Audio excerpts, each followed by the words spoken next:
Hello friends, स्वागत है एक बार फिर आपके अपने डिजिटल प्लेटफॉर्म एकेडू स्पोर्ट पर। साथियों, ईओआरओ भर्ती को लेकर आरपीएससी ने अभी हाल फिलहाल में एक विज्ञप्ति जारी की है, जिसके बाद में काफ़ी मैसेज आप लोगों के मुझे प्राप्त हुए। जो भी साथी हमारे चैनल से जुड़े हुए हैं या व्हाट्सएप के थ्रू मेरे से डायरेक्ट जुड़े हुए हैं, तो मैंने सोचा इस पे एक सेशन हम डिस्कस कर लेते हैं, ताकि क्या भ्रम रहा उसके बारे में बात करेंगे, किन किन को संशोधन का मौका दिया गया है और कौन कौन सी ऐसी चीज़ें हैं जो चेंज हो सकती हैं। क्या प्रेफरेंस चेंज होगी, कोई अगर नाम में मिस्टेक है, डिग्री में मिस्टेक है, आधार कार्ड के अंदर है, तो वो सब चीज़ें हम डिस्कस करेंगे। कितना समय आप लोगों को दिया गया है चेंज के लिए, इन चीज़ों के बारे में हम डिस्कस करेंगे।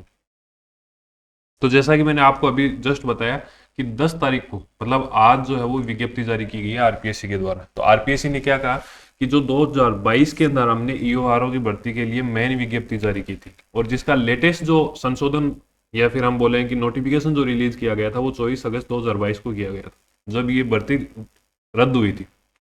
ठीक है। उसके बाद में इन्होंने क्या कहा है कि जो भी रिजर्व कैटेगरी के कैंडिडेट है, अब रिजर्वेशन कौन कौन सा, एक तो मंत्रालय सेवाओं का, मिनिस्ट्रियल एम्प्लॉय जिनको हम बोलते हैं, जिनका एक अलग से कैडर है मिनिस्ट्रियल एम्प्लॉय। ठीक है। इसके साथ साथ में जो स्थानीय निकाय विभाग, जिसके अंदर ईओ और आपकी जो आरओ की पोस्ट है वो आती है, और नगर पालिकाओं वगैरह का जो भी पूरा प्रशासन है वो इनके अंडर में रहता है। तो यहाँ पे कोई भी कैंडिडेट जो पहले से जॉब कर रहा है, उन दो कैटेगरियों को, एक तो स्थानीय निकाय वाला और साथ ही साथ एमई वाला, मिनिस्ट्रियल एम्प्लॉय वाला, इन दो को रिजर्वेशन दिया गया था इस भर्ती के अंदर।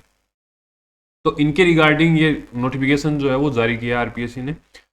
अगर आप में से कोई भी साथी जो पहले सिलेक्ट था, जिन्होंने 2023 की एग्जाम के बाद में डीवी कराया, तो आपको ध्यान होगा एमई के कारण, एमई वाला जो रिजर्वेशन है, इस मैटर के कारण ये भर्ती उस समय भी डीवी के टाइम पे भी काफी समय लंबे समय तक अटकी रही थी।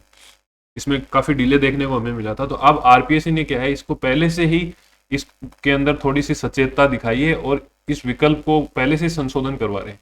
संशोधन इसलिए, कई साथी ऐसे थे जो कि पहले एमई के अंदर थे, जब फॉर्म उन्होंने फिल किया तो वो एमई के अंदर थे, परंतु वर्तमान में उन्होंने जॉब चेंज कर ली है किसी भी अन्य कारण से, अब वो एमई के अंदर नहीं है, मतलब एलडीसी या यूडीसी वाला जो कैडर होता है उसके अंदर नहीं है, या फिर कोई लोकल बॉडी के अंदर काम कर रहा था, वर्तमान में अन्य कहीं जगह पे उनका सिलेक्शन होने के कारण उन्होंने जॉब छोड़ दी। तो इस समय ध्यान रखना, ये सुविधा उन्हीं लोगों को है जिन्होंने 2022 के अंदर फॉर्म भरा था।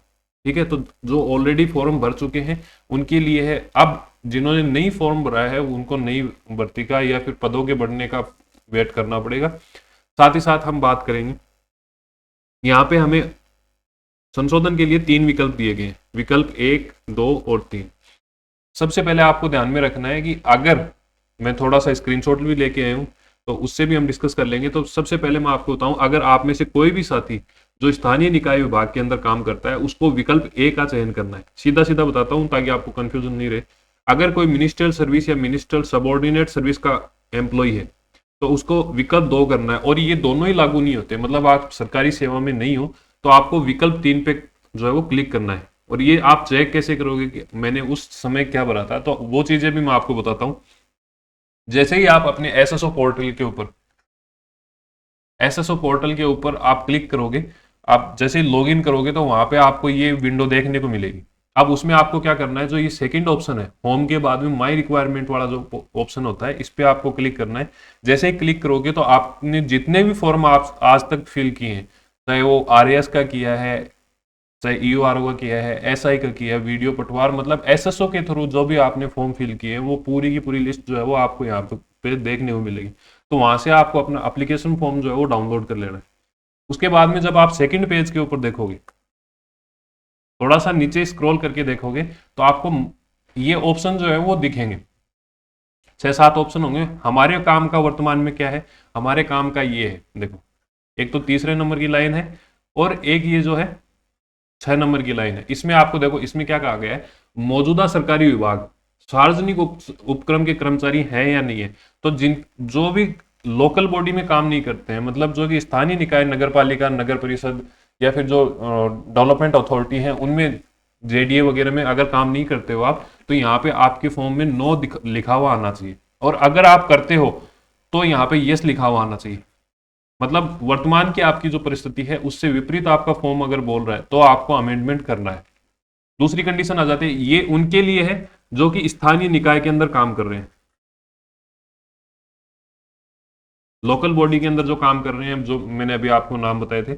इसके बाद में क्या आप मौजूदा राज्य सरकार में कर्मचारी है, मतलब आप राज्य कर्मचारी तो हो, स्टेट गवर्नमेंट के एम्प्लॉय तो आप हैं, परंतु लोकल बॉडी के अलावा जैसे कोई शिक्षा विभाग के अंदर है, ठीक है, इसके अलावा कोई अन्य जो भी सरकारी उपक्रम है उनके अंदर आप एम्प्लॉय के तौर पे काम कर रहे हो, चाहे पुलिस में है या फिर स्वास्थ्य विभाग के अंदर है, तो आप राज्य सरकार के अगर कर्मचारी हो तो यहाँ पे आपके जो है वो यस लिखा हुआ आना चाहिए।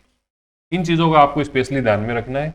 अगर नहीं है तो फिर आपको एडिट करने की जरूरत पड़ेगी, आपको संशोधन करने की जरूरत पड़ेगी आपके फॉर्म की, ठीक है। ये चीजें आपको समझ में आ गई। अगर ये दोनों चीजें ही आप पे लागू नहीं होती है तो फिर आपको, मैंने आपको यहाँ पे बताया था कि तीसरा विकल्प आपको चयन करना है, नॉट एप्लीकेबल, ठीक है।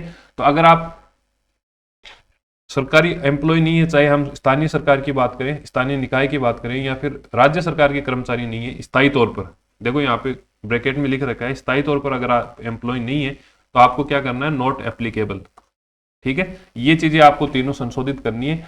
आप कंफर्म कैसे करोगे, एसएसओ आईडी पे जाओगे, लॉगिन करना है, लॉगिन करने के बाद में अपना फॉर्म डाउनलोड कर लेना है और उसके बाद में आप वहां पे देख सकते हो। अब इसमें आगे नोटिफिकेशन में क्या लिख रखा है, नोटिफिकेशन में ये लिखा है कि ये जो संशोधन वाला समय है ये 13 तारीख से लेकर 17 तारीख तक 5 दिन की ये टाइम विंडो आपके लिए ओपन की गई है। इसमें आपको संशोधन करना है ताकि जब आपको डीवी के समय, जब आपका सिलेक्शन हो जाता है और डीवी के समय आपसे डॉक्यूमेंट मंगाए जाएं तो उस समय ज्यादा भ्रम नहीं फैले, ज्यादा किंतु परंतु नहीं रहे, इसके लिए ये जो है वो ओपन किया गया। अब इसके साथ साथ में कुछ साथियों की जो है वो कमेंट ये आ रहा है कि सर हमारा आधार कार्ड जो है वो उसके अंदर कोई गलती हो गई, ठीक है, या फिर एक स्टूडेंट का ऐसे मैसेज आया कि उन्होंने 10th और 12th की जो डिटेल है वो गलत भर दी, ठीक है। एक कैंडिडेट का हमारे पास में मैसेज आया कि फादर्स नेम के अंदर उनकी गलती हो गई। तो ऐसी जो मिस्टेक है जो इन तीनों विकल्पों से इतर है, ऐसी कंडीशन में आपको क्या करना होगा, आपको सचिव साहब से मिलना होगा, आरपीएससी के जो सचिव हैं मेहता जी, उनसे आपको मिलना होगा, वहां पे आपको एप्लीकेशन देनी है और उसके अकॉर्डिंग जो वो प्रोसेस बताते हैं उसको फॉलो करते हुए आपका संशोधन करना है, ठीक है। वो आप अभी कर सकते हो या फिर एग्जाम के बाद में भी उनसे मिल सकते हो। बाकी आपको एक बार नियमों के बारे में जानकारी ले लेनी चाहिए। अगर फिर भी कोई भी डाउट रहता है आपका तो आप मेरे को मैसेज कर सकते हो, कमेंट बॉक्स में लिख सकते हो, या फिर हमारा जो टेलीग्राम है वहां से आप जुड़ के ज्यादा जानकारी जो है वो प्राप्त कर सकते हो। टेलीग्राम से आपको फायदा क्या होगा, अगर आप ईओआरओ की तैयारी कर रहे हैं और डेफिनेटली अगर आप ये वीडियो यहाँ तक देख रहे हैं तो निश्चित रूप से आप एक सीरियस कैंडिडेट हैं, तो आपको ईओआरओ से संबंधित बात करें हम करंट अफेयर की, जिसके 120 में से लगभग 30 क्वेश्चन आएंगे। पार्ट ए के अंदर 20 क्वेश्चन देखने को हमें मिले थे जब 2 शिफ्ट में आपकी एग्जाम हुई, और हम मान के चलते हैं कि योजनाओं वाला जो पोर्शन है उसमें से 8 से 10 क्वेश्चन वहां पे देखने को मिलेंगे। तो आपका लगभग 25% जो वेटेज है वो किसका रहने वाला है, करंट अफेयर का रहने वाला है। मेरे हिसाब से आपको करंट अफेयर के बारे में ज्यादा टेंशन लेने की जरूरत नहीं है अगर आप हमारा टेलीग्राम लिंक ज्वाइन कर लेते हो। यहाँ पे आपको मंथली 5 से 6 7 पेज दिए जाएंगे जिसमें सूजस और जितना भी करंट अफेयर आपका है वो पूरा का पूरा तैयार किया हुआ मिलेगा। काफी लोग हमसे जुड़े हुए हैं, जब 2023 में एग्जाम हुई थी उस समय भी प्रत्यक्ष रूप से जुड़े हुए थे, अब भी जुड़े हुए और लगातार उनको फायदा हो रहा है, चाहे वो अन्य एग्जाम में किसी भी लेके हो। रही बात, हम बात करें पार्ट बी की, तो पार्ट बी के अंदर जो मैंने आपको free of cost note, short notes दिए हैं, किस किस के दिए हैं, एक तो एक्ट के दिए, अधिनियम के दिए हैं और योजनाओं वाला पोर्शन। तो इन जो मैंने आपको नोट्स अवेलेबल कराए, इन नोट्स से बाहर कुछ नहीं जाने वाला। कुल मिला के आप ये मान के चलिए कि 40 नंबर तो पार्ट बी के plus 20 number current affair part A के, ठीक है। तो लगभग 60 क्वेश्चन का जो मैटर है आपको फ्री ऑफ कॉस्ट इस टेलीग्राम चैनल पे प्रोवाइड कराया गया है। काफी लोग फायदा उठा भी रहे हैं। तो मैं ये चाहूंगा कि आप अगर पहली बार इस चैनल से जुड़े हैं या फिर अभी तक आपने टेलीग्राम लिंक हमारा ज्वाइन नहीं किया तो इस क्यूआर कोड को स्कैन कर सकते हैं, साथ ही साथ आपको डिस्क्रिप्शन में इसका लिंक मिल जाएगा, तो आप वहां से भी क्लिक करके डायरेक्ट एक्सेस कर पाओगे जो भी हमारी तरफ से कंटेंट उपलब्ध करवाया जाता है। इसके अलावा आपका कोई भी डाउट रहता है तो आप मुझे इस नंबर पे व्हाट्सअप कर सकते हो या फिर इस वीडियो के नीचे जो भी कमेंट बॉक्स है उसमें कमेंट लिख सकते हो, ठीक है।